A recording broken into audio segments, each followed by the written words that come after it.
फूल का शबाब क्या, हुस्न माहताब क्या। बपीदा ने जब रियलाइज किया तो फिर उन्होंने रफी साहब को कॉल किया कि रफी साहब गाने में एक हल्की सी चूक हो गई है। तो रफी साहब ने कहा कि कोई बात नहीं, बाद में से फिर से हम रिकॉर्ड कर लेंगे। लेकिन बदकिस्मती से वो दिन कभी नहीं आया। आप तो बस आप हैं, आपका जवाब क्या।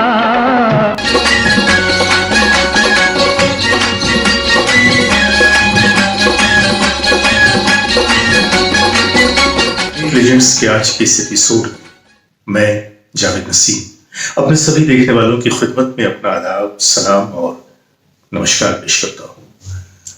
और आज फिर एक छोटी सी कहानी लेकर आप लोगों के सामने। ये बात है सन 1980 की। बप्पी लहरी ने एक बहुत ही खूबसूरत कंपोजिशन बनाई थी और कंपोजिशन बनाने के बाद उन्होंने रफी साहब को कांटेक्ट किया और कहा कि रफी साहब, मैंने कंपोजिशन बनाई है, अगर आपको ये कंपोजिशन पसंद आ जाए तो मैं चाहूंगा कि आप इसे रिकॉर्ड कर दें।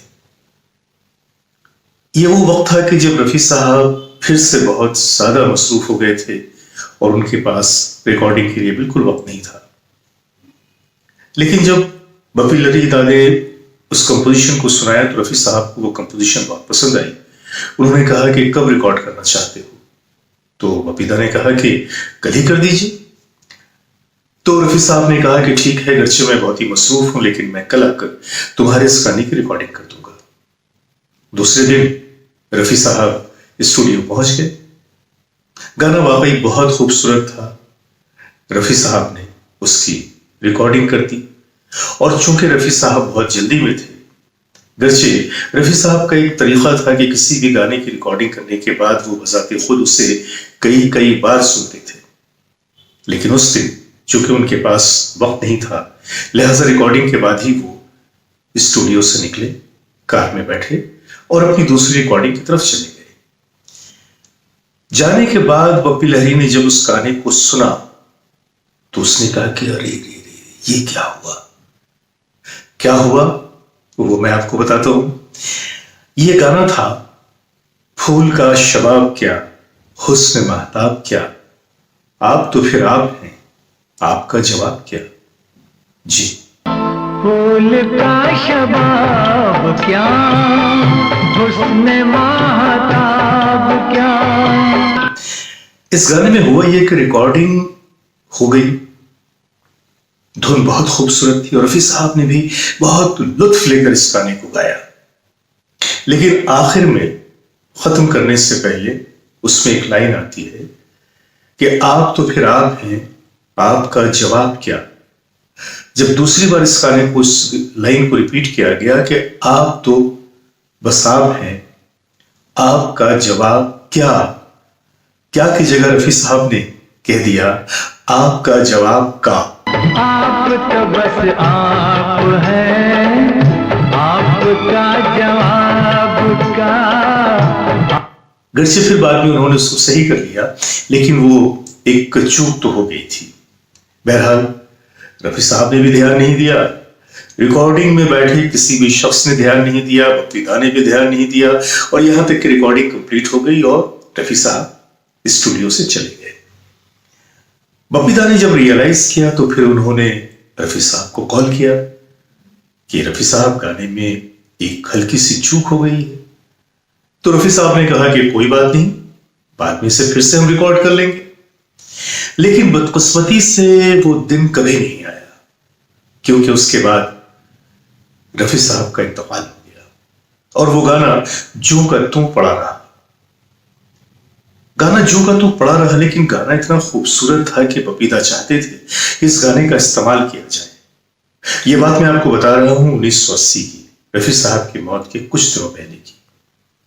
लेकिन फिर बपीदा ने इस गाने को जब यूज करने का फैसला किया तो 1989 में रिलीज होने वाली फिल्म फर्ज की जंग, जिसमें गोविंदा और नीलम थे, इस गाने का इस्तेमाल किया गया। और गोविंदा पे इस गाने को फिल्माया गया। गोविंदा ने भी बड़ी खूबसूरती के साथ इसे अदा किया। अगर आप इस गाने को गौर से सुनेंगे तो देखिएगा कि बिल्कुल आखिर में रफी साहब ने गाया है, आप तो फिर आप हैं, आपका जवाब का। आपका जवाब का। टेक्नोलॉजी उस जमाने में उतनी ज्यादा मजबूत नहीं थी, उतनी एडवांस नहीं थी, लिहाजा उससे बदला नहीं जा सका।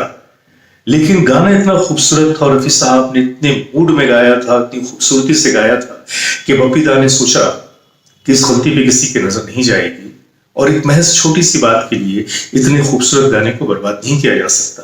लिहाजा उस गाने का इस्तेमाल किया गया। फिल्म ने अच्छा खासा बिजनेस किया, लेकिन ये गाना सुपर हिट हुआ। आंखों में ताबा।